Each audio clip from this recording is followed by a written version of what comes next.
Hello, my name is Ntege Williams, the official name. I prefer calling me Buganda Ntege Chuma cha Yesu. I'm a Muganda by tribe. I hail from Buganda Kingdom, from a country called Uganda in Africa. I'm a human rights defender and an activist. I live in Toronto, Canada. I'm here to talk about my human rights defender activism. What's my professional summary? I'll begin by a saying by Nelson Mandela, the former president of South Africa, now the late: to deny people their human rights is a challenge to every humanity. I'm a passionate and dedicated human rights defender with a strong background in journalism and activism, originally from Uganda. My commitment to human rights advocacy was shaped by witnessing and reporting on severe violation under the regime of National Resistance Movement government of Yoweri Kaguta Museveni.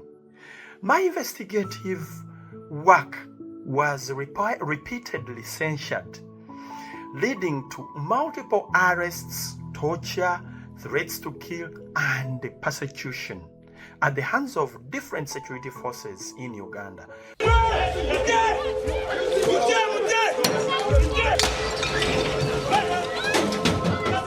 The images show a country I did not know. They are images of extreme police violence against citizens. I also see journalists being beaten up, especially Ntege Williams himself. He seems desperate. For the third time, the police have deliberately broken his camera to silence him. The problem, I'm here at the police headquarters to fight for my right. I'm a journalist by profession and I survive on my profession. I see his lonely and silent resistance. It moves me and I get in touch with him. Since his camera was broken, he has no source of income anymore. His protest has made him a target. He is being threatened, and his wife and children no longer dare to live at home. Refusing to be silenced, I continued my activism, which ultimately led to my exile today in Canada. I deeply believe that every individual, every Ugandan, everyone in the world deserves freedom and access to truthful, unfiltered information to judge for themselves. So I'm committed to advocating for human rights globally.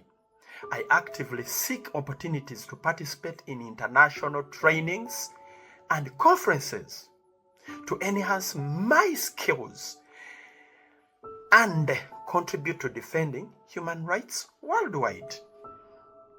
The key areas of expertise. One Martin Luther King Jr. once said, "A right delayed is a right denied." Human rights advocacy and protection, I'm looking forward for that. Investigative journalism and media censorship. Refugee and exiles' rights. Public awareness and community mobilization. Legal and policy advocacy. Crisis response and documentation of human rights violations. What are my professional experience? Once upon a time, I was an independent human rights advocate in Uganda. There's a saying by William Faulkner. He once said, "Never be afraid to raise your voice for honesty and truth and compassion against injustice and lying and greed."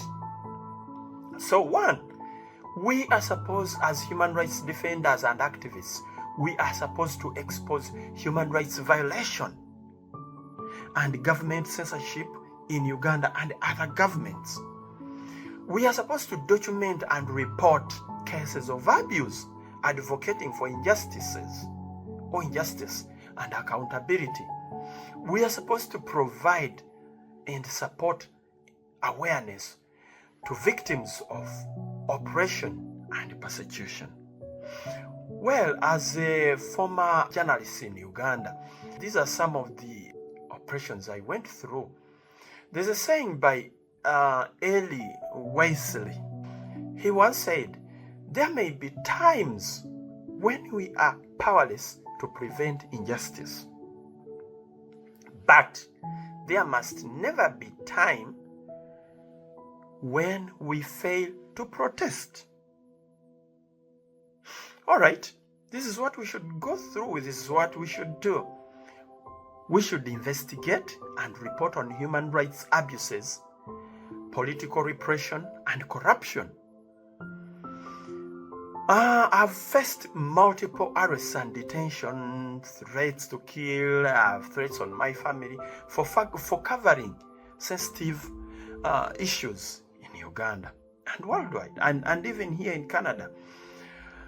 I've advocated for press freedom and ethical journalism in Uganda.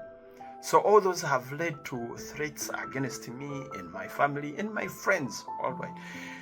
So these are notable challenges and achievements. One time, Martin Luther Jr. King said, "Injustice anywhere is a threat everywhere." These are notable challenges. I have survived multiple arrests, torture, persecution, and threats to kill due to my activism. I successfully sought asylum in Canada, where I continue my human rights advocacy. I have tried to build networks, and I'm still doing that with human rights organizations and activists. I still engage in global discussion on press freedom and human rights violations. So down here are my goals and aspirations. I aspire to become a globally recognized human rights defender by attending international human rights trainings and conferences, expanding my network with international human rights organizations, contributing to policy development and advocacy initiatives, continuing to advocate and expose human rights violations in Uganda and worldwide. All right, and I'm open to any opportunities that align with my mission to protect and promote human rights. Any collaborations, training programs, or speaking engagements are welcome. Hesitate not to contact me at bugandantege1@gmail.com. My phone number is that one, +1 437 366 4063, and my address is in Toronto, Canada. I look forward to connecting with international organizations, institutions, and individuals who share the same vision with me, the vision of justice, freedom, and human dignity for all. Do not hesitate to check my links as listed below. I remain Buganda Ntege, Chuma cha Yesu. People power, our power, our power, people power. Quebec, people power, our power. Quebec, people power, our power. Montreal, people power, our power. People power, our power. Our power, people power.